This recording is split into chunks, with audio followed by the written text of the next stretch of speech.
너무 많이 떨리는 시간이었습니다. 사회를 맡으면서 제일 힘들었던 게 허리를 펴야 되다 보니까 허리가 제일 아프더라고요. 그리고 이 준비를 하면서 되게 처음 해보는 경험이다 보니까 제가 부족했던 점이 뭔지도 알게 되고 발음 연습도 하게 되고 이런 준비 과정에서 얻는 게 많았던 그런 소중한 과정이어서 되게 뜻깊었던 것 같습니다. 저희 앞에 있는 화면에 정말 수많은 지성학 삼행시가 올라왔는데 저희만 즐기고 있는 게 아니라 온라인에 참석하고 계신 모든 학생분들도 다 같이 즐겨주시고 있구나, 이거를 깨닫고 나니까 더욱더 즐거운 마음으로 이제 사회를 진행할 수 있었던 것 같습니다. 지성학 화이팅! 안녕. 화요일의 즐거움, 화요일의 설레임. 가천대학교가 자랑하는 명품 시그니처 교양 강의. 안녕하세요. 오늘 사회자를 맡게 된 최민영, 권현빈입니다.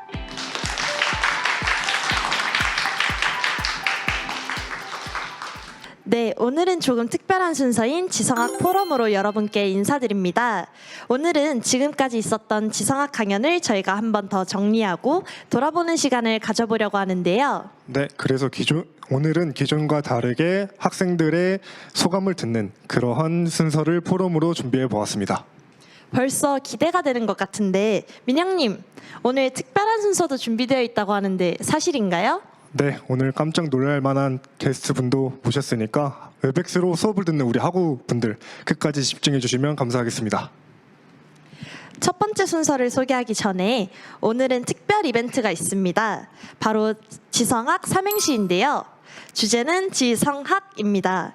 온라인 수강생들은 웹엑스 채팅창에 재성, 개미, 개성, 감동을 살려 다양한 삼행시를 올려주세요.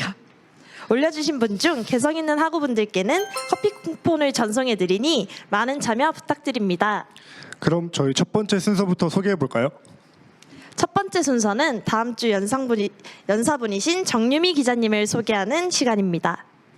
네, 이번 시간은 서포터즈 송다현 친구가 준비한 시간입니다.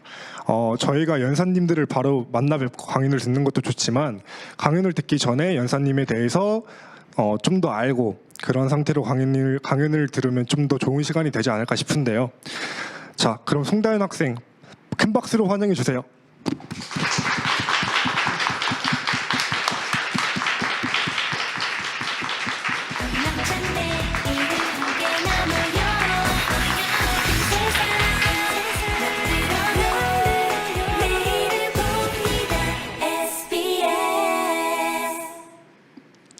안녕하세요. 지성학 서포터즈를 맡은 간호학과 송다현입니다. 지성학 강의를 들으면서 서포터즈 과연 무슨 일 하는 거야 라는 의문이 드는 분들도 계실 텐데요. 저희는 매주 강연에 앞서 강연가 분들에 대한 조사를 하고 질문을 하며 Q&A를 선정합니다. 지성학 포럼 시간에는 저희끼리만 이루어지는 이런 모습들을 여러분들에게 공개해보고자 합니다. 그럼 제가 성실하고 청명한 지성학 분들을 대표해 발표를 시작하겠습니다. 기대되시죠? 다음 주에 강연가분은 이 가천 브로드캐스팅 시스템 GBS에 초대되신 정유미 기자님입니다. 정유미 기자님에 대해 들어보신 적 있으실까요?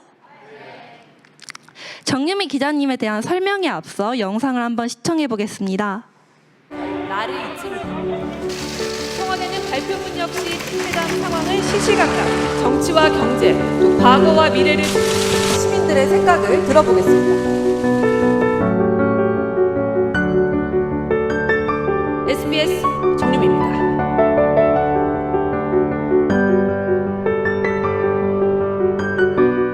영상은 올해 4월 달에 SBS에서 올라온 영상으로 현재 정유미 기자님은 주말 SBS 앵커로 활동하고 계십니다.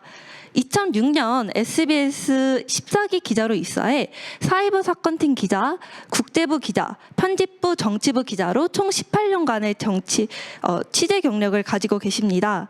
제가 2016년 정유미 기자님이 활동했을 때 당시 영상도 가져왔는데요. 한번 시청해 보겠습니다.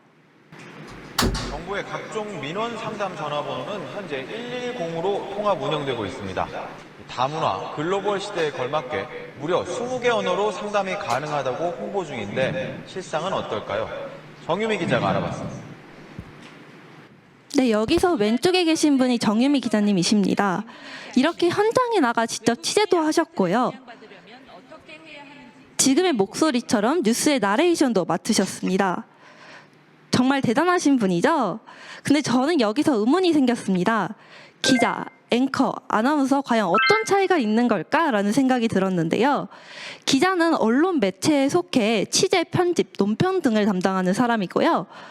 뉴스의 진행자를 앵커라고 합니다. 앵커는 자신의 스크립트와 멘션을 직접 쓰기 때문에 뉴스의 전달에 좀 더 개입을 한다는 차이가 있어요. 앵커와 아나운서의 개념을 혼동을 하는데 모든 아나운서가 앵커가 되는 것도 아니고 모든 앵커가 아나운서에 속하는 것도 아닙니다. 아나운서와 기자 모두 앵커 오디션에 참가할 자격이 있기 때문에 앵커 자리를 놓고 경쟁을 합니다. 그렇지만 보통은 각 방송사별로 뉴스의 대부분 기자가 메인 앵커 자리를 차지하고 아나운서는 서브 앵커 자리를 맡는다고 합니다. 앵커는 자신의 멘션을 아까 쓴다고 했는데 정유미 기자님이 쓰신 클로징 멘트를 한번 볼까요? 새만금 스카우트 잼버리 행사에 대해서 쓴 멘트인데요. 새만금 스카우트 잼버리 행사 진행을 정부가 진행하겠다고 한 것이 행사 나흘째였습니다. 이미 국가적 망신이라는 이야기가 나온 뒤였습니다.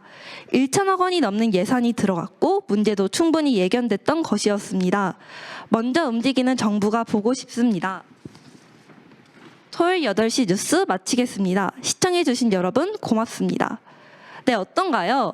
그러면 이제는 앵커, 아나운서, 기자의 차이가 좀 더 명확해졌나요? 네. 다음으로 볼 주제는 8시 뉴스에 정유미 기자가 여성 단독 앵커로 진행한다는 점입니다. 이건 굉장히 의미가 있는 점인데요. 왜냐하면 여성 앵커가 단독으로 선 것은 1995년 뉴스 2000의 이지연 기자 이후로 무려 28년 만이기 때문입니다.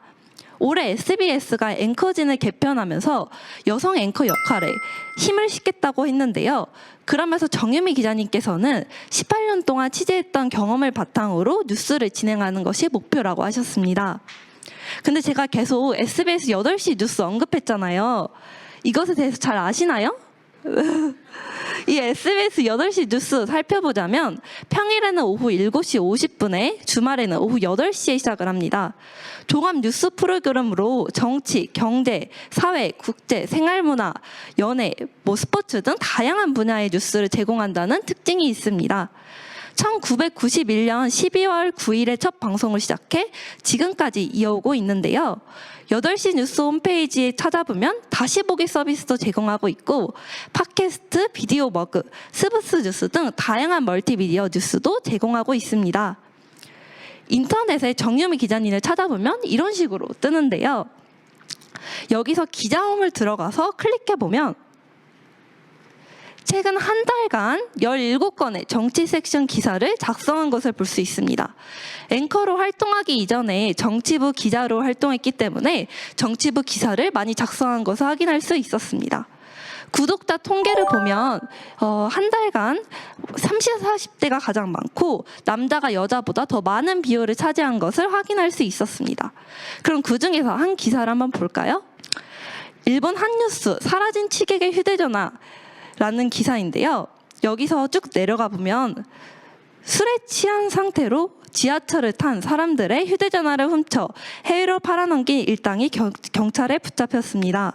서울경찰청 지하철 경찰대는 취객의 휴대전화를 훔쳐 이를 중국이나 필리핀으로 빼돌린 절도범과 작물업자 등 일당 13명을 붙잡아 이 가운데 8명을 구속했다고 밝혔습니다. 절도범이 취객의 휴대전화를 훔쳐 작물 운반자에게 넘기면 작물업자 등을 거쳐 휴대전화가 해외로 밀반출되는 방식이었습니다. 훔친 휴대전화가 4, 5단계를 거쳐 해외로 가는 데까지는 일주일밖에 걸리지 않았습니다. 경찰이 현재까지 확인한 피해자는 51명으로 대부분 술에 취해 휴대전화를 손에 들거나 옆에 뒀다가 절도 피해를 당했습니다. 이들 일당은 휴대전화를 훔치다 적발된 김모 씨가 경찰에 붙잡힌 뒤 경찰 수사가 확대되면서 실체가 드러났습니다. 경찰 조사 결과 이들은 휴대전화 잠금을 풀어 공기계로 만들기 위해서 애플 고객센터를 사칭해서 비밀번호를 빼내기로 한 것이 드러났습니다. 라고 작성하신 것을 확인할 수 있었습니다. 밑에 이렇게 정유미 기자님께서 취재까지 맡은 것도 확인할 수 있어요. 네, 그 다음으로 살펴볼 내용은 바로 정유미 기자님이 최초의 부부의 앵커라는 타이틀을 가지고 계신다는 겁니다. 과거 주말 8시 뉴스 앵커로 활동했던 박현석 기자와 부부여서 그런데요. 제가 이 박현석 기자에 대해서도 조금 조사를 해봤어요. 이 박현석 기자는 대원 외국어 고등학교에서 프랑스어를 배웠고요. 연세대 영어 영문학과 학사학위를 딴 후 2006년 정유미 기자가 입사했을 때와 같은 해에 공채로 입사했습니다. 그 후 이렇게 사회부, 법조부 등에서 기자로 근무하고 있습니다. 더불어 2016년 2월부터 12월까지 SBS 8시 뉴스 앵커로 활동하셨고요. 2018년부터 2020년까지 모닝와이드 아침 뉴스 앵커로도 활동하셨습니다. 정말 멋있는 부부 앵커 같아요. 그렇지 않나요? 네. 제가 이렇게 간단한 조사를 한 후에는 이제 강연가분의 신상이나 특이 상황에 대한 질문을 3가지 지성학 서포터즈 분들을 생각해 오는데요. 이 중 투표를 통해 가장 좋은 질문을 선정하게 됩니다. 그래서 저도 3가지 질문을 뽑아봤습니다. 첫 번째 질문입니다. 기자라는 꿈을 가지게 되신 이유는 무엇일까요? 라는 질문이었고요. 두 번째 질문으로는 직업적 특성상 정보를 전달하는 역할로서 어떤 신념을 가지고 임하고 계신지 궁금합니다. 라는 질문입니다. 마지막으로는 취재하면서 어렵고 힘든 부분이 있을 때 어떻게 극복하셨나요? 라는 질문입니다. 이 질문들 중에서 여러분들이 궁금했던 질문도 포함되어 있을까요? 네, 그러면 저의 발표는 여기서 마무리하겠습니다. 재밌게 들으셨다면 다음 주 지성아, 정유미 기자님, 강연님 좀 더 집중해서 들을 수 있겠죠? 네, 그러면 지금까지 지성아 서포터즈 송다연이었습니다. 감사합니다. 네, 송다연 학생 발표 너무 잘 들었습니다. 이렇게 먼저 또 기자님을 알아가고 보니 다음 주 강연이 더 기대가 되는 것 같은데요. 안 그런가요, 민영님? 네. 다음 주가 마지막이라 참 아쉬워요. 원래 이 지성학이라는 게 꿀 교양이잖아요. 근데 벌써 다음 주가 마지막이라니까 너무 아쉬운 것 같습니다. 아직 아쉽긴 이릅니다. 아직 저희가 준비한 순서가 많이 남아 있는데요. 다음 순서는 지성학을 말하다 시간입니다.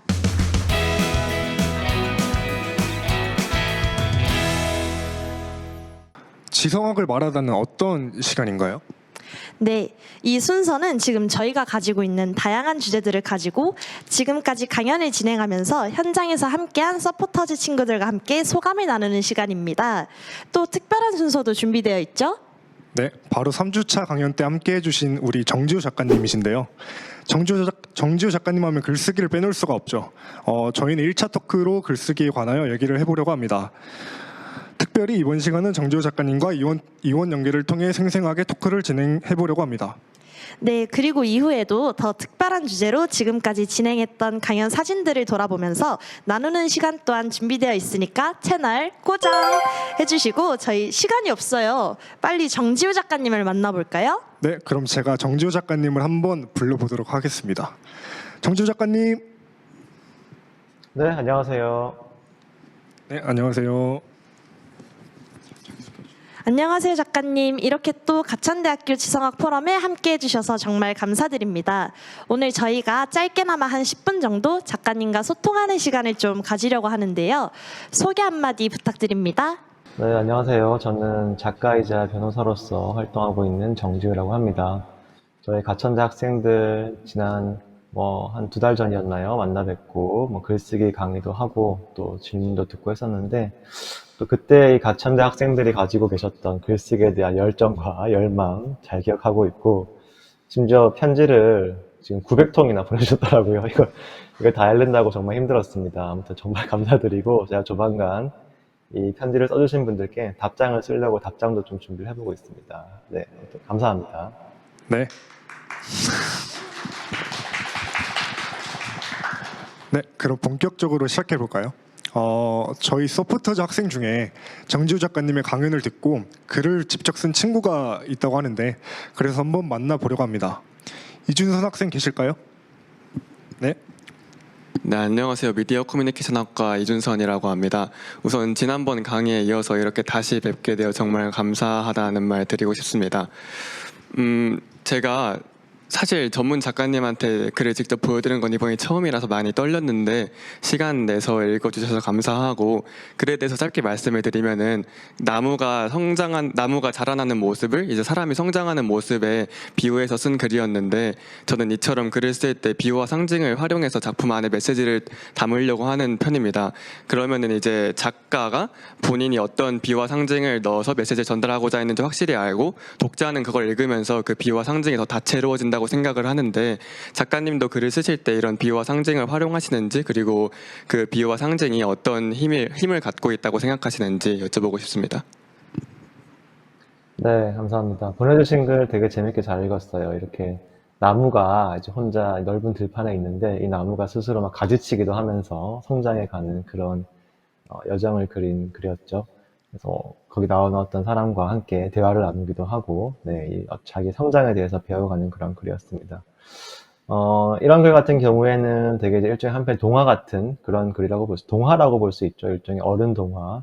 우리가 이제 흔히 이런 형태의 이제 글쓰기를 알레고리라고 합니다. 그래서 우리가 뭐 인생에서 성장이나 뭐 성장에서의 고통이나 또 이렇게 뭐 깊어지는 여러 가지 인생의 고민들, 뭐 사랑이라든지 우정이라든지 이런 것들에 대해서 한편에 이제 글을 쓸 수도 있겠죠. 그냥 자기 스스로. 그래서 직접적으로 쓸 수도 있는 거죠. 내가 뭐 인생이란 이런 것이고 이렇게 성장하면 좋은 것 같고 또 이런 고통도 있기 마련이고 또 인간관계에서 이런 어려움도 있어서 이런 것들을 어떻게 쓰면 좋을까, 이렇게 이제 자기가 직접적으로 쫙 그런 내용을 쓸 수도 있지만, 이렇게 이제 이준선 학생이 써주신 것처럼 일종의 어떤 비유를, 뭐 인간을 나무로 비유를 해서 그 나무의 이야기, 가지치기나 나무의 이야기를 동화처럼 쓸 수도 있는데, 이런 것들을 이제 알레고리라고 하고 있죠. 근데 실제로 이런 알레고리의 방법은 굉장히 많이 활용되고, 뭐 인류 역사상 뭐 거의 뭐 수천 년 전부터 활용되던 그런 방식이라고 볼 수 있죠. 뭐 거의 모든 신화와 전설이 바로 이런 알레고리를 통해서 인간의 어떤 인생에 대해서 설명하기도 하고, 또 뭐 최근에도 보면 여러 가지 자기 개발서들이 또 이런 알레고리를 많이 활용하고 있습니다. 뭐 여러분들 아실지 모르겠는데 제가 이제 약간 어릴 때 유행하던 누가 내 치즈를 옮겼을까, 예, 이런 책 같은 경우도 완전히 이제 알레고리로 우리 인생을 표현한 그런 글들이라고 볼 수 있죠. 그래서 우리가 뭐 자기의 어떤 삶에 대해서 혹은 자기의 생각에 대해서 그냥 좀 직접적으로 쓸 수도 있겠지만, 예, 이런 알레고리를 활용해서 일종의 이제 비유와 상징을 활용을 해서 표현을 하게 되면, 이제 아무래도 글을 읽는 사람 입장에서 이 사람이 직접적으로 그 인생의 고민에 대해서 쓴 것보다는 좀 더 편안하고 재밌게 받아들일 수 있겠죠. 그러다 보니까 이런 이야기에 빠져 있는 동안 나는 나의 문제에서 살짝 벗어날 수가 있는 거예요. 그래서 읽는 사람 입장에서는 내가 지금 인생이 너무 힘들어요. 근데 너무 인생이 살기 힘들어하는 나무의 이야기를 보고 있어요. 그러면 뭐라 그럴까? 나는 지금 내 인생에 살짝 벗어나서 그 재밌는 어떤 알레고리화 되어 있는 동화적인 이야기들, 뭐 인어공주 이야기 이런 것들을 이제 몰입을 할 수 있게 되고, 사실 그 과정에서 좀 나도 모르게 내 삶이 좀 치유를 받고 또 내 삶을 관조할 수 있는 기회가 생기게 되죠. 왜냐면 나는 내 삶에서 더 살짝 벗어나 있으니까, 지금 다른 이야기에 좀 빠져 있으니까 그 이야기가 내 인생도 비슷할 수 있겠네. 내 인생은 지금 너무 힘들지만 저 뭐 토끼와 거북이처럼 저 거북이처럼 열심히 살아간다면 나도 성공할 수 있겠네. 약간 이런 식으로 자기 삶을 약간 객관화하고 좀 거리를 두고 관조할 수 있는 그런 여유 공간이 생기는 거죠. 그런 점에서 이 비유와 상징, 어떤 알레고리 효과는 굉장히 많이 활용되고 있고, 사람들을 많이 치유하고 다독이고 위안을 주면서 우리의 삶을 많이 깨닫게 하는 그런 형태로 오랜 인류의 역사적인 어떤 그런 문학의 방법으로서 많이 활용되고 있고, 또 이렇게 이제 이준선 학생이 또 이런 방식으로 재밌는 이야기도 써 가시는 것도 전 굉장히 좀 응원하고 싶고요. 특히 뭐 스마트 소설 같은 한 장짜리 소설이라든지 이런 공모전도 많이 있습니다. 그리고 또 이런 이야기들은 뭐 인터넷 같은 데 공유를 했을 때 많은 분들이 쉽게 읽을 수 있는 이야기이기 때문에 한번 꾸준히 써 나가시는 것을 굉장히 응원해 보고 싶고요. 무엇보다 본인 스스로 많은 위안도 될 것 같아요. 네, 그런 과정에서 참 좋은 글쓰기다, 그런 생각이 드네요. 네. 네, 감사합니다. 언젠가 따로 글에 대해서 얘기를 나눌 수 있는 기회가 있으면 좋겠습니다. 답변해 주셔서 정말 감사드립니다. 네, 감사합니다. 네. 준선 학생 다음에 또 작가님께 질문하실 학우분 계실까요? 네, 김종인 학생. 네, 안녕하세요, 작가님. 저는 인스타그램으로 작가님의 글을 훔쳐보고 있는 한국어문학과 김정윤입니다. 먼저 항상 제게 영감을 주는 좋은 글을 써주셔서 정말 감사합니다. 틈날 때마다 작가님의 글을 읽으면서 훨씬 더 깊이 있는 사유를 하고 있어요. 이렇게 깊이 있는 글과 그런 깊이 있는 사유에 대한 글들을 많이 작성해주고 계신 작가님께 저는 두 가지 질문을 드리고 싶은데요. 첫 번째로는 대학생이 되고 나서 제가 선택한 결과에 대한 책임이 정말 커졌다는 것을 하루하루 느끼고 있는데 후회 없는 선택을 하기 위해서는 어떻게 중요한 결정을 내리는 것이 좋을지 먼저 여쭤보고 싶습니다. 네, 사실 인생의 선택의 문제가 요즘 시대에 정말 많은 분들이 고민하는 문제인 것 같아요. 저도 마찬가지고요. 저도 지금 지난주에 회사를 퇴사하고 지금 놀고 있는데 집에서 결정할 때까지 정말 많은 고민을 했어요. 이게 하나의 선택이 하나하나가 정말 이제 중요한 거죠.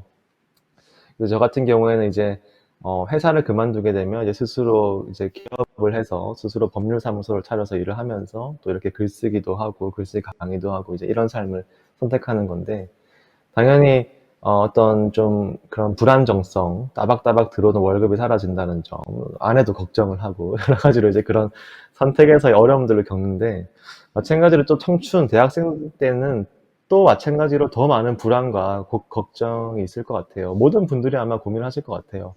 어떤 회사에 들어가면 될까? 이번 방학은 어떻게 보내면 되지? 뭐 수업은 어떤 걸 택할까? 뭐 이 강의 꿀강이라고 하셨던데 아까 전에 꿀강을 선택해야 될까? 학점 따기 좋은 아니면 조금 어렵더라도 내가 좀 더 깊이 배울 게 있는 뭔가 그런 걸 택하는 게 좋을까? 학점 따기 어렵더라도 약간 그런 선택부터 해서 정말 많은 선택들 아마 마주하고 있으실 겁니다. 사실 근데 이런 선택들에서 많은 분들이 이 후회를 많이 하시죠. 제가 얼마 전에도 제 주변 동료 변호사들하고 이렇게 술 한잔 하면서 얘기를 들었는데 몇 년 전으로 돌아간다면 자기는 뭘 해보고 싶다, 좀 후회하는 점이 있다, 이런 이야기들 다들 공유를 하더라고요. 근데 저는 그 이야기를 들으면서 좀 가만히 있었는데, 전 태어나서 저의 선택에 대해서 후회해 본 적이 거의 없는 것 같아요. 이게 왜 후회해 본 적이 없을까라는 고민을 해봤는데, 제가 했던 그러면 보통 후회한 적이 없으면 저 사람은 자기가 한 선택을 다 성공했기 때문에 후회한 적이 없나 보다 이렇게 생각할 수가 있는데 전혀 아니에요. 저는 정말 실패를 많이 했고 예를 들어서 전 대학원을 갔었는데 대학원 선택 자체가 저한테 엄청난 실패였어요. 왜냐하면 2년 동안 대학원을 다녔지만 학위도 받지 않고 대학원을 그만두고 나왔었거든요. 그러니까 인생에서 어떻게 보면 2년이 사라진 거죠. 많은 사람들이 이제 그렇게들 이야기를 해요. 석사 2년 수련만 하고 학위도 안 받으면 거의 인생 낭비한 거다 이런 식으로 얘기를 많이 하는데 저는 그 선택을 단 한 번도 후회한 적이 없었어요. 그래서 이 선택에서 중요한 게 뭘까라는 생각을 많이 해봤는데 중요한 거는 우리는 무엇을 선택할지를 너무 많이 고민을 하고 중요하게 생각하는 그런 시대에 살고 있어요. 다른 세상 모든 사람들이 마찬가지인 것 같아요. 선택이 얼마나 중요한지 다들 결혼도 못 하잖아요. 이 사람 골랐다가 후회하면 어떡하지? 지금 다른 사람이랑 소개팅하면 당장 내일 새로운 사람 소개팅하면 더 좋은 사람이 있을 수 있는데 이 사람은 어떻게 선택을 해? 다들 그런 어떤 후회에 대한 두려움 때문에 결혼도 못 하는 시대잖아요. 어떻게 보면. 근데 저는 제가 느낄 때 삶에서 선택과 관련해서 제일 중요한 것은 어떤 대상을 선택할지가 아니라 그것을 선택하고 나서 그 다음에 자기의 태도인 것 같아요. 내가 어떤 선택을 하든지 그 선택 안에서 뭔가 최선을 다한다면 후회를 할 수 없는 그 자기만의 삶의 시간을 보내게 되는 것 같다는 생각을 많이 합니다. 그거는 뭐 연애도 마찬가지고 결혼도 마찬가지고 또 때로는 육아도 마찬가지일 수 있고 또 직장이나 직업의 선택도 다 마찬가지일 것 같아요. 진로의 선택도 마찬가지일 수 있을 것 같은 게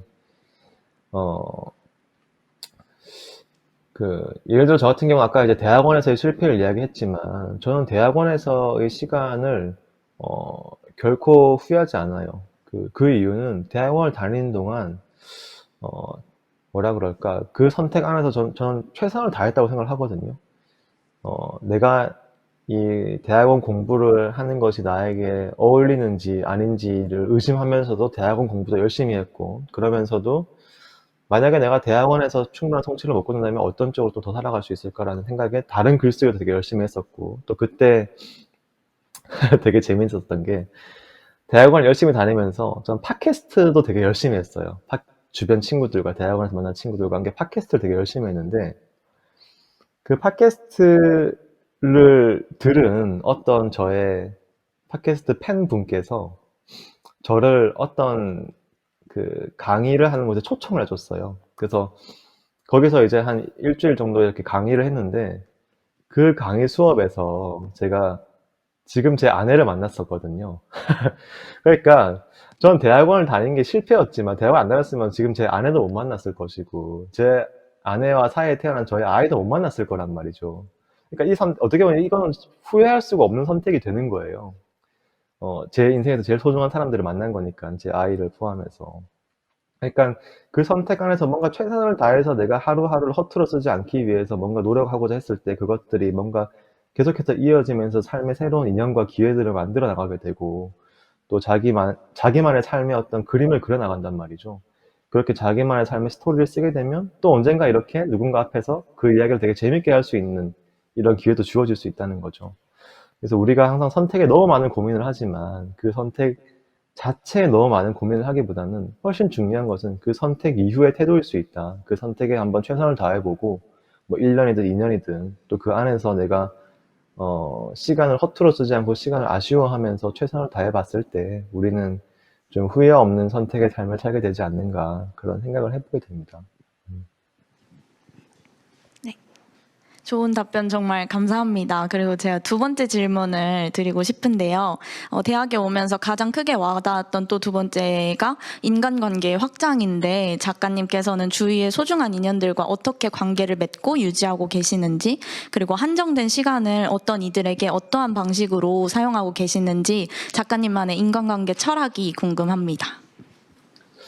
네, 아마 여러분들께서는 지금 대학 시절을 보내고 계시다 보니까 이제 주변에 어떤 친구들과의 관계, 인간관계, 또 이런 고민들도 되게 많이 하실 것 같아요.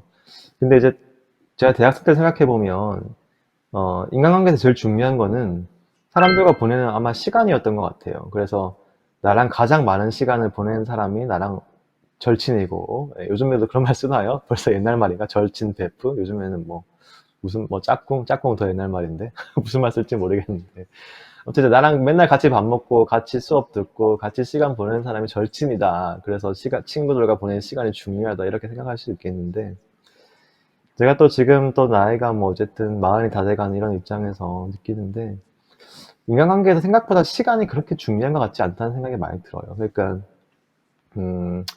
오히려 시간을 너무 많이 들이면 뭐라 그럴까, 시간을 너무 많이 들이면 서로 질리고 서로 싸우는 일이 많이 생길 수도 있습니다. 그래서 이게 꼭 인간관계에서 우리가 한때는 중고등학생 때, 대학생 때 이럴 때는 친구들과 보내는 시간의 총량이 되게 중요하다고 느낄 때가 있지만, 살아가면 살아갈수록 그 시간의 총량보다는 두 사람이 함께 살아가는 삶의 방향이 되게 중요한 것 같아요. 그러니까 삶의 형태가 되게 점점 더 중요해지는데, 예를 들어서 아주 극단적인 예로 나는 프랑스에 유학을 가서 학위를 받아서 정신분석학 공부를 해서 살아가고 싶다라고 했을 때, 그 사람에게 가장 중요한 어떤 인간관계는 자신과 아마 비슷한 여정을 살아가는 사람들과의 관계가 아마 삶에서 가장 중요한 관계가 되어갈 가능성이 높아요.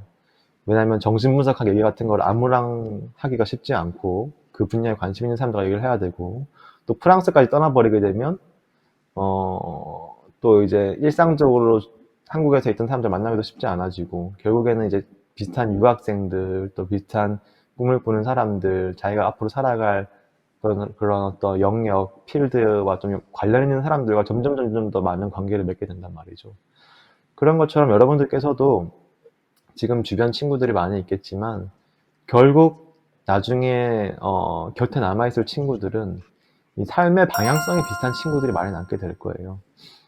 그 방향성이라는 것은 되게 여러 가지가 있을 수 있는데, 단순히 직업이 비슷하고 업계가 비슷하고 이런 것들도 하나의 삶의 방향성일 수 있고, 혹은 제 주변에서 요즘 되게 많이 보는 현상인데, 좀 가족을 이루고 아이를 낳아서 키우는 걸 좀 선택한 그런 사람들은 좀 그런 사람들끼리 모여서 이야기를 하게 되는 경우가 많아요. 왜냐하면 삶의 형태가 너무 달라지니까. 뭐 좀 독신을 추구하는 이런 사람들과 비교해서. 뭐 그런 것도 이제 하나의 삶의 방향성이 될 수도 있고, 또 삶에서 가치관도 되게 중요해집니다. 예를 들어서, 맨날 명품이랑 골프 치는 얘기밖에 관심이 없고 재테크 얘기만 하는 친구들은 제 주변에 단 한 명도 없어요. 왜냐면 제가 그런 쪽에 관심이 전혀 없기 때문에, 오히려 제 주변에는 뭐 좀 다른 쪽에 관심이 있는 사람들, 뭐 문학이나 뭐 인문학이나 뭐 영화라든지 좀 차라리 육아라든지 육아나 뭐 이런 쪽에 관심 있는 사람들이 주변에 굉장히 많고요. 그런 것들 어떻게 보면 삶의 가치관을 또 공유한 사람들과 또 좋은 관계를 맺는 것 같아요. 그래서 여러분들께서도 이제 앞으로 점점 더 중요한 것은 자기만의 가치관을 잘 알고 자기만의 삶의 방향성을 잘 알고 그 길을 잘 나아가면서 그 가치관과 방향성에 맞는 사람들과 관계를 맺는 게 되게 중요할 거라는 생각이 듭니다.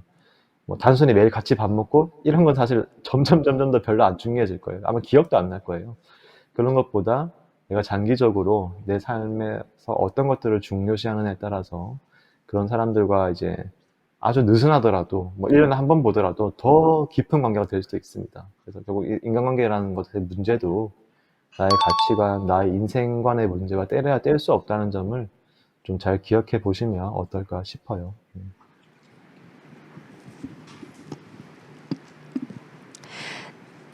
네, 작가님 답변 잘 들었습니다. 작가님 마지막으로 가천대학교 학생들에게 한마디 해주실 수 있을까요? 네. 제가 이제 그 가천대학교 학생분들께서 써주신 이 대량의 편지들을 쭉 읽으면서 참 많은 분들께서 그래도 좀 글쓰기에 대한 관심도 가지게 되셨고, 또 한편으로는 마음속에 여러 가지 고민들을 안고 있는 그런 청춘 시절을 보내고 있으시구나 이런 생각을 했습니다. 근데 제가 한 가지 드리고 싶은 말씀은 이 약간 되게 꼰대 아저씨 같은 부장님 같은 말씀일 수는 있는데 삶을 되게 아쉬워했으면 좋겠어요. 여러분들께서 보내고 있는 이 삶이라는 게 우리가 정말 단 한 번밖에 살지 못하는 삶이고, 단 한 번밖에 주어지지 않는 청춘 시절이고 20대고, 아마 뭐 21살, 22살, 23살, 다 한 번밖에 주어지지 않는 그런 시간일 텐데, 그런 시간을 좀 아쉬워했으면 좋겠습니다. 그리고 그 시간을 아쉬워하는 만큼 거기서 무엇을 해야 될지가 점점 더 명료해지지 않을까 싶어요. 우리가 나의 시간을 아쉬워하지 않으면 시간을 굉장히 대충 쓰고 갖다 버리게 되거든요. 오늘 이 저녁에 3시간이 전혀 소중하다고 느끼지 않으면 그 3시간은 정말 쓰레기통에 던져버리게 됩니다. 근데 이 3시간조차 다시 돌아오지 않을 시간이라는 것을 기억하신다면 각자의 방식으로 가장 소중한 시간을 보낼 수 있지 않을까 싶어요. 생각보다 시간은 굉장히 빠르고 다시 돌아오지도 않고 우리는 한 번 살고 죽고 끝이고 언제 죽을지도 모릅니다. 여러분들의 그 아까운 시간을 소중히 여기고 아쉬워하셨으면 좋겠습니다. 네, 감사합니다. 좋은 말씀 해주신 정지우 작가님께 박수 한번 부탁드릴게요.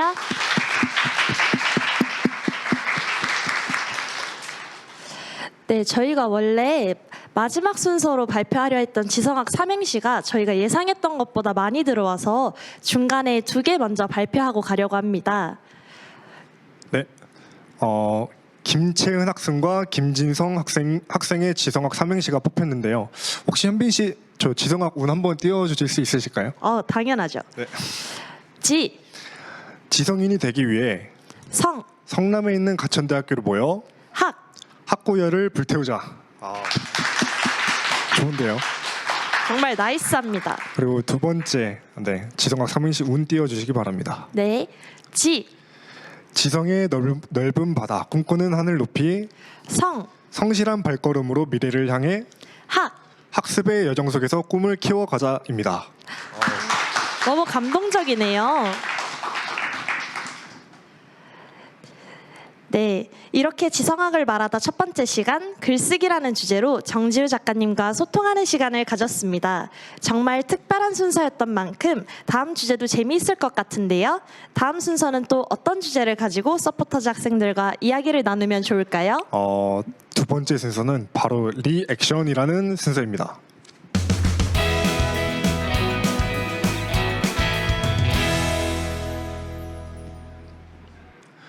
이번 시간부터는 저희가 매주 현장에서 찍는 사진을 통해 토크를 진행해 보려고 합니다. 네, 저희가 이번에는 서포터즈들 중에서 리액션 3대장을 뽑아보았는데요. 바로 정예지, 노승현, 김형규 학생들입니다. 어쩜 이렇게 다양한 표정을 지을 수 있는지 먼저 정예지 학생부터 만나보겠습니다. 자기소개 부탁드릴게요. 안녕하세요. 컴퓨터공학과에 재학 중인 정예진입니다. 이때 어떤 강연을 감명 깊게 들었길래 이런 찐 리액션이 나온 건지 궁금한데요. 기억에 남는 강연이 있다면 이야기 좀 해주실 수 있을까요? 네, 저 강연을 들었을 당시는 서진석 연사님의 현대미술과 산업계의 융합을 설명해 주셨을 텐데요. 그때 예시로 앱솔루트를 들여서 설명해 주셨는데 제가 평소에 생각하던 이미지가 이러한 과정 속에서 나온 거구나 생각이 들어서 저런 리액션이 나온 것 같습니다. 네, 좋은 답변 정말 감사합니다. 다음 친구는요, 우리 노승현 학생인데요. 노승현 학생 자기소개 부탁드릴게요. 네, 안녕하세요. 경영학과에 재학 중인 노승현이라고 합니다. 노승현 학생은 사진을 보니까 너무 인자하게 웃음을 지어주고 계신데요. 이때 강연이 서진석 관장님 강연 아닌가요? 어떻게 왜 저런 인자한 미소가 나올 수 있었는지 자유롭게 말씀 한마디 부탁드립니다. 아마 서진석 관장님 강연 전에 조성준 교수님이 하시는 아이스 브레이킹 시간이었는데 저희 지성학 서포터즈들은 본 강연 시작 전에 먼저 리허설을 진행하거든요. 근데 그 리허설에서 나왔던 답변이랑 동일한 답변이 나와서 약간 좀 웃음이 터졌던 것 같습니다. 네, 노승현 학생 답변도 잘 들었습니다. 자, 마지막으로 김형규 친구를 좀 만나보고 싶은데요. 김형규 친구 어디 있나요?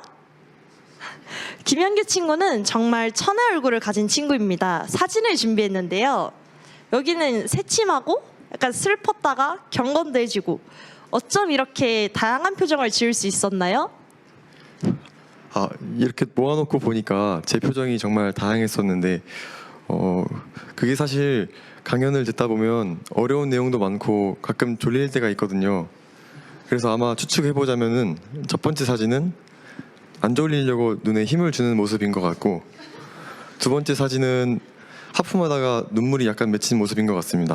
그리고 마지막에는 끝내 못 이기고 자는 모습인 것 같습니다. 그럼 저희 카메라 한번 보고 새침한 표정 한번 지어주시겠어요? 저희 그 다음 예쁜 짓. 기대보다 이쁘지 않아서 저희 지성학 삼행시 한번 해보시겠어요? 지성학 삼행시 제가 하는 건가요? 네, 벌이에요. 운 띄워주세요.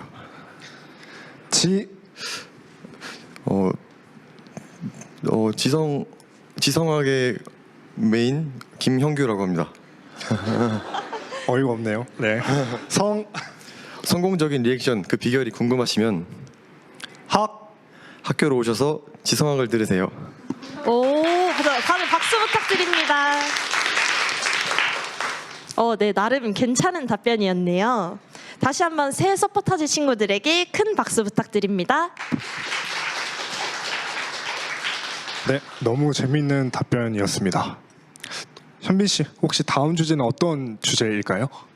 다음 주제는 유쾌한 반란으로 가보겠습니다.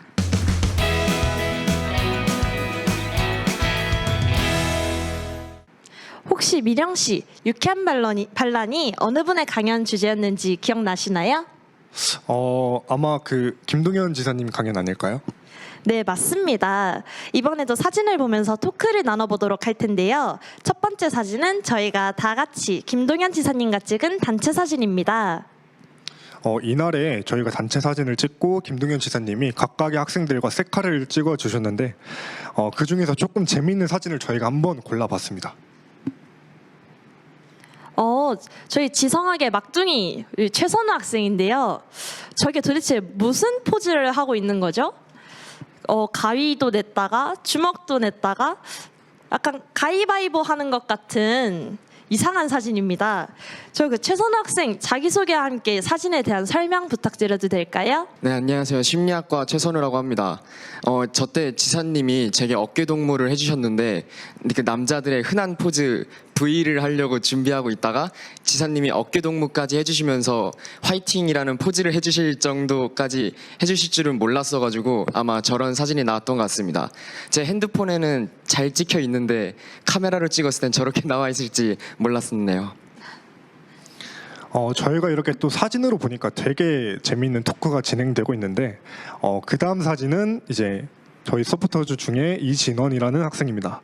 이날 이진원 학생은 도지사님과 사진을 찍고 인스타그램에 스토리를 올렸는데 도지사님이 이제 리그램을 해주셨다고 합니다. 너무 부럽네요. 사실 이진원 학생은 지사님 강연 때 발표자로 함께해서 밈잘 도지사라는 질문을 드리기도 했었는데요. 그에 알맞게 지사님이 또 MZ세대의 포인트를 알아주신 것 같네요. 우리 이진원 학생, 지사님이 SNS로 소통도 해주시고 굉장히 신기했을 것 같은데 느낌이 어떠셨나요? 네, 안녕하세요. 경영학과 이진원입니다. 저는 그때 경기도 지사님을 직접 본 게 신기해서 이 사진을 인스타에 올렸는데 지사님이 이거 리그램 해줘가지고 신기했습니다. 그 지사님이 그리고 이 공유하실 줄 아는 것도 신기했고 제 친구들도 보면서 재밌어했던 기억이 있습니다. 네, 답변 감사드립니다. 이렇게 사진으로 또 보니 더 색다른 지성학을 볼 수 있는 것 같은데요. 다음 주제는 지성학 스튜디오로 한번 가볼까요?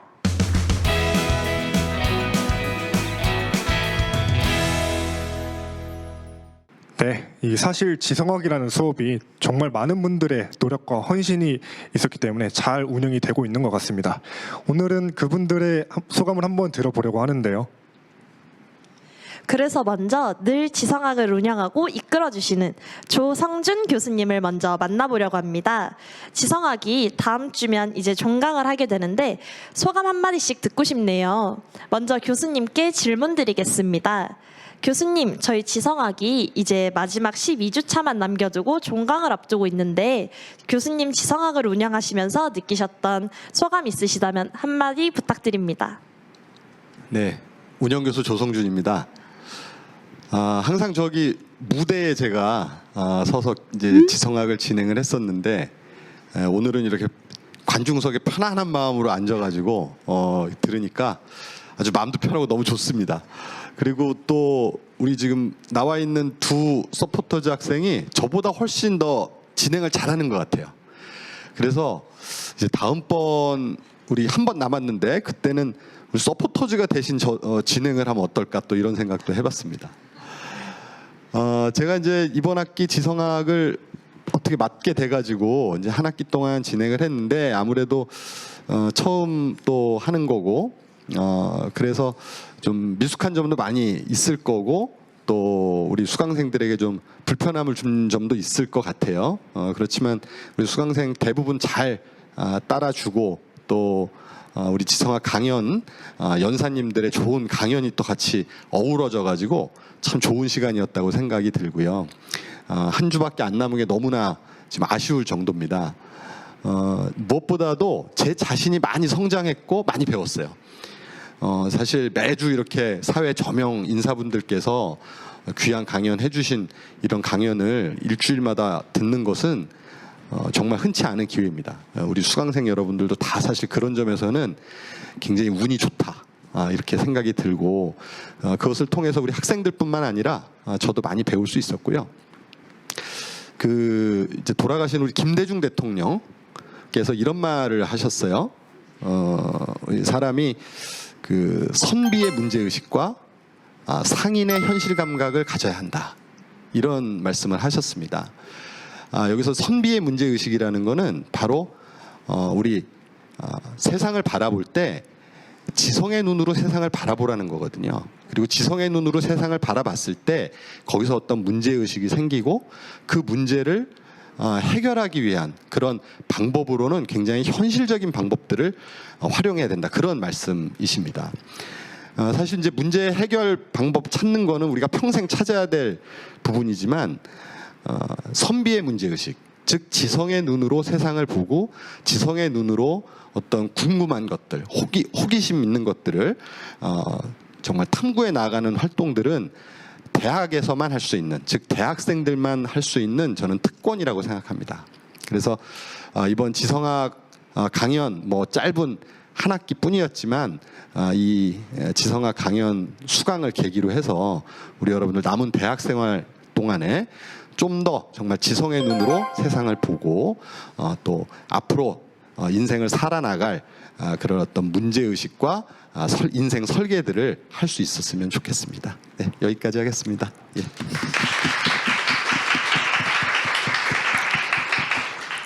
그 짧은 시간에 수업을 해주신 우리 주성준 교수님께 정말 감사하다는 말씀 드리고요. 네, 마지막으로 만나보실 분은 이 스튜디오를 늘 관리하시고 지성학의 전반적인 운영을 하고 계신 이우영 PD입니다. 사실 이분은 지성학을 이제 가장 오랫동안 채채근에서 늘 함께 노력해오신 분이신데, 그러셨기 때문에 이제 이 지성학에 되게 많은 애정이 있으실 것 같아요. 언제가 가장 보람되셨는지 한번 여쭙고 싶습니다. 네, 안녕하세요. 지성학 담당하고 있는 이우영 PD라고 합니다. 반갑습니다. 네, 정말 학생들이 가장 보람됐다고 저는 느꼈을 때가 너무 강의에 집중을 잘 해가지고 너무 좋은 강연 들었다, 너무 자기 대학 생활에 많은 도움이 될 것 같다라고 할 때가 정말 그때가 많이 보람찼던 것 같고요. 그리고 무엇보다도 그 900명 넘게 수강하고 있는 걸로 알고 있는데 정말 지성학 교양교육 정말로 잘 선택하셨고요. 정말 우리 학교가 어디에 내놔도 자랑스러운 교양 강의라고 저는 자부합니다. 그리고 저희가 매주 준비하면서 모든 화면에서 보여지진 않지만 많은 스태프진들이 노력을 하고 있습니다. 그래서 일주일 동안 저희가 많이 고민하고 또 연구해가지고 이렇게 송출하고 있는 건데요. 앞으로도 적극적으로 수업에 참여해 주셔가지고 좋은 인사이트 많이 얻어가시고요. 또한 뜻깊은 대학 생활이 되셨으면 좋겠습니다. 네, 고맙습니다. 네. 답변 정말 감사드립니다. 앞으로도 많은 학우분들이 이제 수강하시는 그런 지성학이 되면 좋겠습니다. 네, 저도 같은 마음이네요. 이제 분위기를 바꿔서 다음 순서를 진행해 볼까요? 네, 다음 순서는 지성학의 하이라이트를 시청하는 순서입니다. 지금까지의 강의 영상을 이제 돌이켜보고 추억을 회상하는 시간을 가져볼 텐데요. 네, 그럼 지성학 하이라이트 함께 보시죠.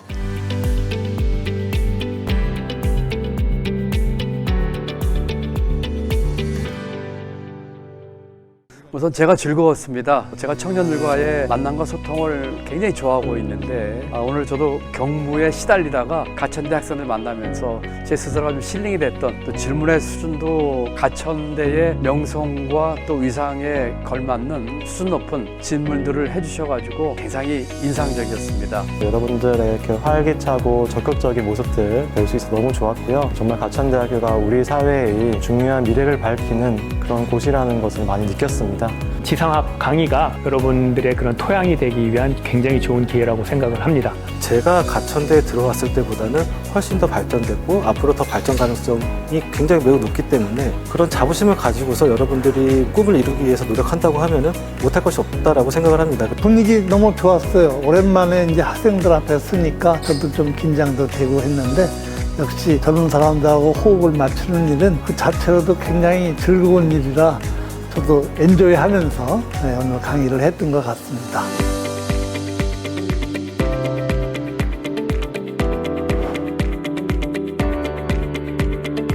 화요일의 설레임, 화요일의 즐거움.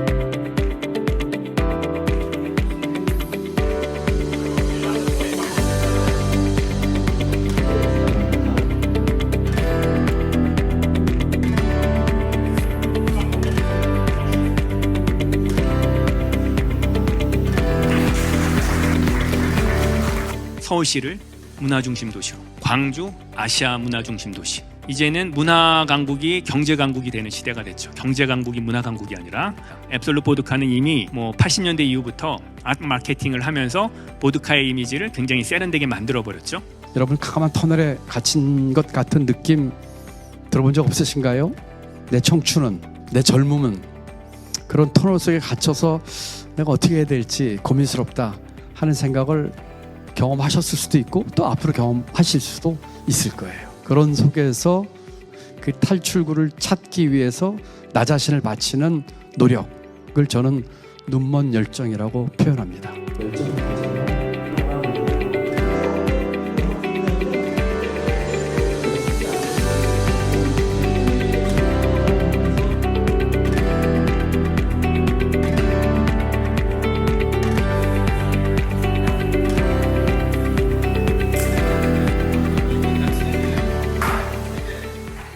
저는 서진석 관장님의 강연이 가장 기억에 남는데요. 저희 과가 유아교육과라서 다양한 미술 작품에 대해 알아볼 수 있었고 미디어 아트에 대해서 한층 더 깊게 알아갈 수 있어서 좋았던 것 같습니다. 마치 미술관에 와 있는 듯한 기분이 들어서 최고였습니다. 저는 솔직히 지성학 서포터즈를 신청한 이유가 유명한 분들을 실제로 뵙고 싶어서 신청을 했었고 그중 가장 기억에 남는 강연이 김동현 지사님 강연인데 저희가 생각하는 정치인이라는 의미가 엄청 딱딱하잖아요. 근데 실제로 보시니까 되게 청년들과 활발하게 소통을 하시고 기울여 주시고 유머러스한 모습이 너무 인상 깊어서 그 강연이 제일 기억에 남는 것 같습니다. 저는 평소에 글쓰기를 되게 어려워했었는데 정지우 작가님의 강의를 듣고 많은 도움을 받았던 것 같습니다. 얼른 집에 가서 글쓰기를 하고 싶다라는 생각이 들었습니다. 네, 저는 입학 전부터 가천대학교 홈페이지를 통하여 명품 강좌인 지성학 라인업을 확인했었는데요. 그래서 저는 꼭 입학하고 이 수업을 듣고자 했습니다. 따라서 저는 지덕체를 겸비한 체육학과 학생으로 거듭나도록 노력하겠습니다. 여러분들께서 앞으로 살아나가시면서 꼭 내가 꾸준하게 이어갈 수 있는 일 한 가지를 찾는 것, 또 그것을 놓지 않고 이어가는 것, 그 일을 이루시길 바라겠습니다. 21세기가 사실은 기회의 시기라고 생각합니다. 많은 노력을 하셔서 시대를 따라가거나 시대에 뒤처지는 사람이 아니라 시대를 만들어 나가는 메이크업 패션을 하는 사람이 돼서 자기 이름을 문화사적으로 네이밍할 수 있는 그런 절호의 기회라고 저는 생각을 하니까 그러기 위해서는 많은 관심과 예술에 대해서 공부, 학습, 시대가 어떻게 돌아가는지 뭐 이런 것들을 하셨으면 좋겠습니다. 우리 가천대 학생들이 씩씩하게 담대하게 환경을 깨는 반란, 자기 자신의 틀을 깨는 반란, 그런 유쾌한 반란을 모두가 다 일으켰으면 좋겠습니다. 원하는 일, 그다음 꿈꾸는 일들에 대해서 최선을 다해서 노력한다면 꿈을 꼭 이룰 수 있을 것이다 라고 생각을 합니다. 이번 학기는 특히 즐거움이 있고 도전의식이나 목적의식이 확실하게 생기는 그런 학기가 되었으면 좋겠습니다. 지성학 화이팅! 화이팅! 화이팅! 가천대 화이팅! 화이팅!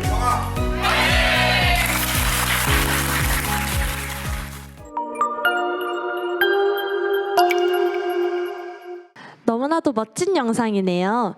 이렇게 14주라는 시간을 다시금 느끼게 해주는 그런 영상이었습니다. 네, 어느덧 프롬도 마지막 순서만을 남기고 있는데요. 이번 순서는 편지 낭독 시간입니다.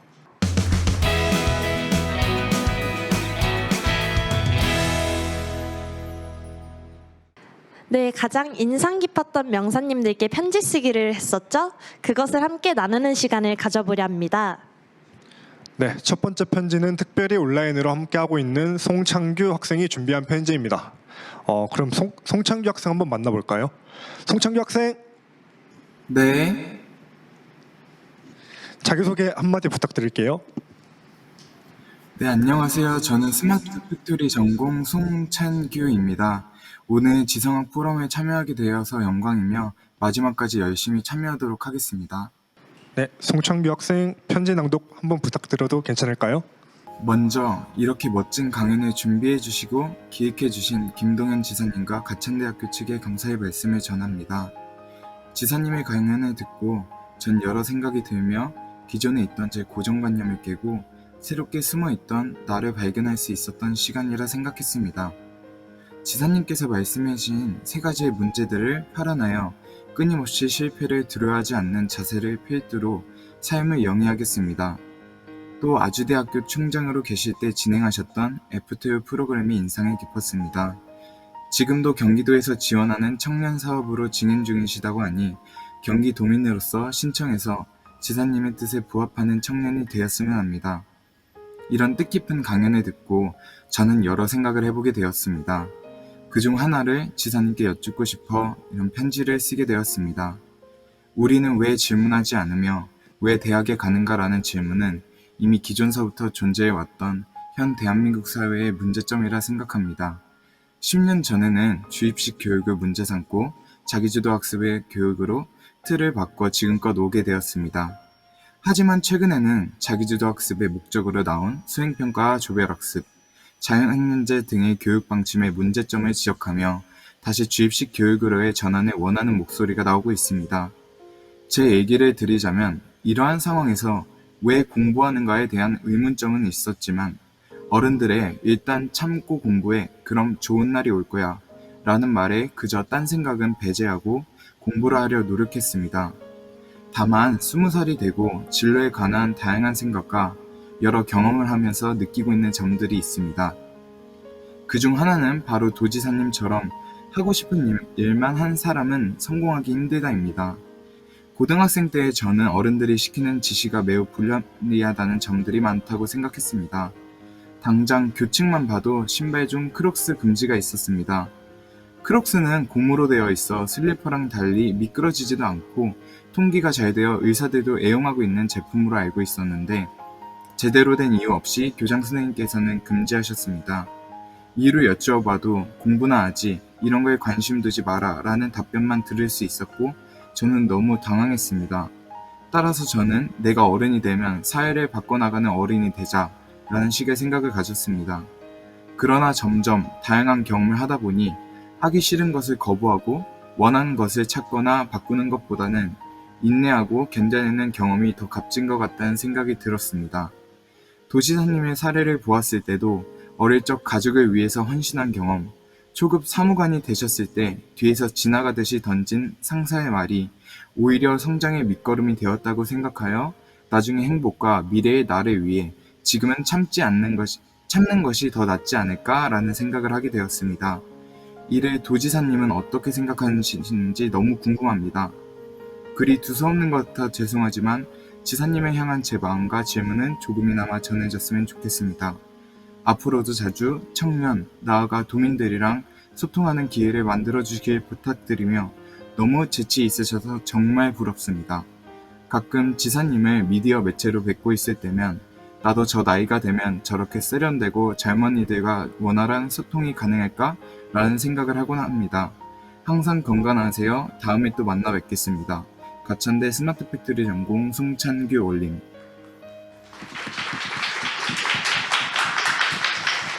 네, 송창규 학생의 편지 정말 잘 들었습니다. 근데 저기 뒤쪽에 되게 아기자기하고 여성분들이 좋아할 만한 물건이 하나 올라가 있는데 혹시 지금 어디신지 알 수 있을까요? 저희 집인데요. 저희 누나 방에서 지금 진행을 하고 있습니다. 제 방이 매우 더럽기 때문에. 네, 당황스럽네요. 네. 혹시 그 지성학 강연을 듣는 그런 와중에 가장 기억에 남았던 강연이 무엇인지 혹시 답변 부탁드릴 수 있을까요? 일단 제가 지금 발표로 말씀드린 김동현 지사님의 강연이 제일 인상에 남았던 것 같습니다. 제가 20살이 처음 되면서 인생을 겪었을 때 조금 어려웠던 점들이나 그리고 앞으로 나아가야 될 방향에 대해서 여러 가지 고민을 했었는데 지사님의 강연을 들으면서 조금 더 확실히 명확하게 나아갈 길이 제시가 된 것 같아서 조금 더 앞으로 나아갈 길이 확실히 명확해지는 그런 계기가 됐다고 생각을 하기 때문에 김동현 도지사님이 얘기해 주신 그런 말씀들이 제일 기억에 남았던 것 같습니다. 네, 답변 감사합니다. 그리고 혹시 온라인으로 지성학을 들으니까 혹시 기분이나 뭐 느낀 점 같은 거 혹시 말씀해 주실 수 있나요? 일단 이렇게 온라인으로 현장에 나가서 듣지 않아도 언제서든지 이렇게 수업을 들을 수 있다는 게 정말 감사했고 그리고 계속 이렇게 앞으로도 지성학을 계속 이어져 나갔으면 좋겠다는 마음입니다. 계속 집에서 들으니까 현장에 가지 않아도 되는 점이 가장 좋았다고 생각합니다. 네, 저희 마지막으로 빼놓을 수 없죠. 저희 지성학 삼행시 한번 부탁드릴게요. 운 바로 띄워도 될까요? 네. 자, 지성학은 성공적인 학문을 배울 수 있는 곳이다. 다들 박수 부탁드릴게요. 네, 즉흥으로 물어봤는데 좋은 답변 해주셔서 감사합니다. 네, 감사합니다. 네, 다음 편지 낭독자는 김정윤 학생입니다. 김정윤 학생은 정지우 작가님께 편지를 준비했는데요. 함께 감상하러 가보실까요?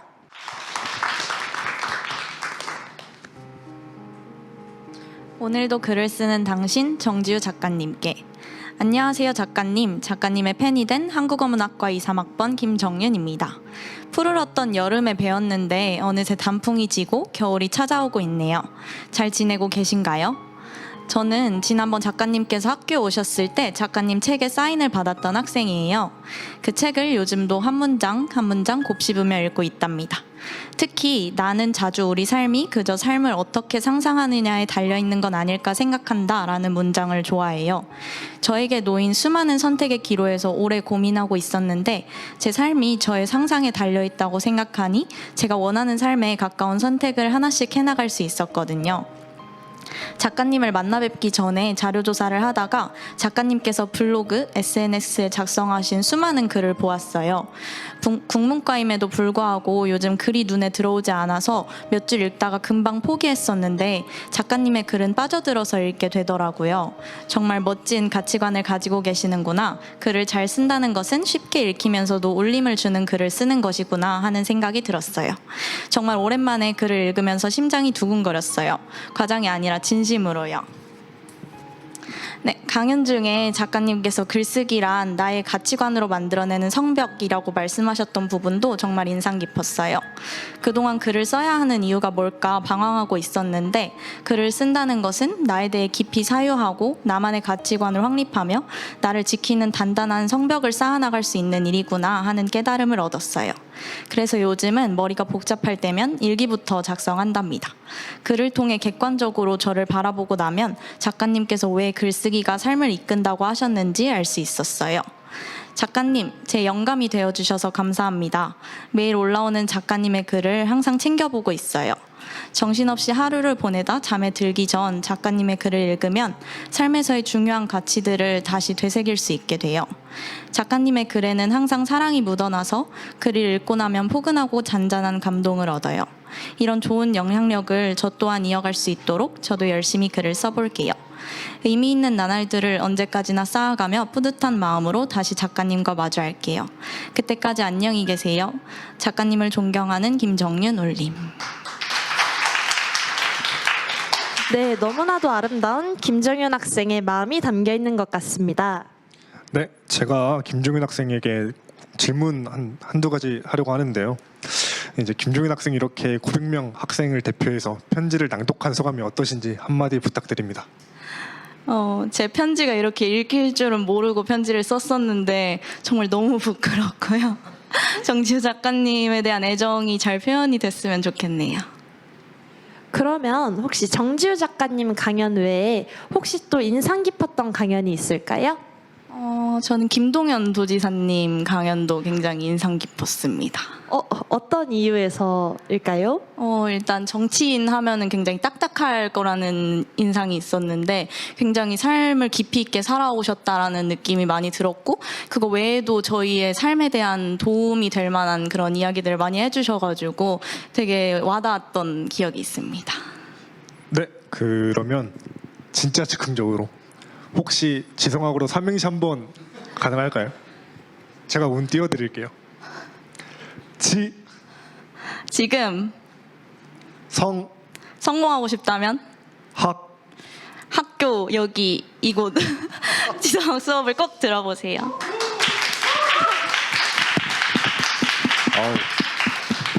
네, 들어가셔도 좋을 것 같습니다. 정말 즉흥적으로 이렇게 질문을 드렸는데 성실하게 답변을 해주셔서 정말 감사드립니다. 아쉽게도 포럼의 모든 순서가 끝이 났는데요. 오늘 어떠셨나요, 현민 씨? 오늘 너무 즐거운 시간이었던 것 같아요. 지성학이 길면 길고 짧으면 짧은 시간인데 벌써 13주차가 끝이 났네요. 정말 아쉽지만 종강까지 남은 14주차 지성학 강연도 기대하는 마음으로 기다려보려고 합니다. 자, 그 전에 저희 삼행시 이벤트 당첨자들을 한번 발표해 볼까요? 먼저 이우성님, 그리고 이준성님, 그리고 민성은님, 네, 이렇게 세 분이십니다. 저희가 한번 낭독해 볼까요? 저희 운 한번 띄워주시겠어요? 잘 살릴 수 있죠? 부담 주지 마시고요. 아, 네. 네네. 자, 지치고 힘들어도 포기하지 말아요. 성공은 노력하는 자에게 주어집니다. 학생들의 노력은 헛되지 않았어요. 박수! 네. 네. 저희 다음으로 가볼게요. 네.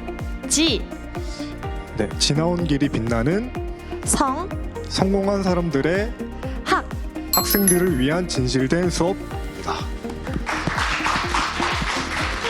와, 다들 퀄리티가 정말 높은데요. 네, 마지막 학생의 이제 삼행시 읽어보겠습니다. 지혜의 물결이 흐르는 곳, 지성의 바다. 성장의 길목에서 피어나는 꿈, 성공의 꽃. 학문의 문이 열리는 순간 학문의 문턱을 넘다. 이렇게입니다. 네. 방금 그 정지호 작가님께서 지성학 삼행시 문구를 보내주셨는데 이것도 한번 운 띄워 주시겠어요? 네, 제가 한번. 그럼 제가 띄워드릴게요. 네. 제가 띄워드릴게요. 네네. 질이 멸렬한 인생에서 뭔 단어지? 성장이랄 것이 있다면 학이 하늘을 날듯 의연함을 가지는 일이 아닐까 합니다.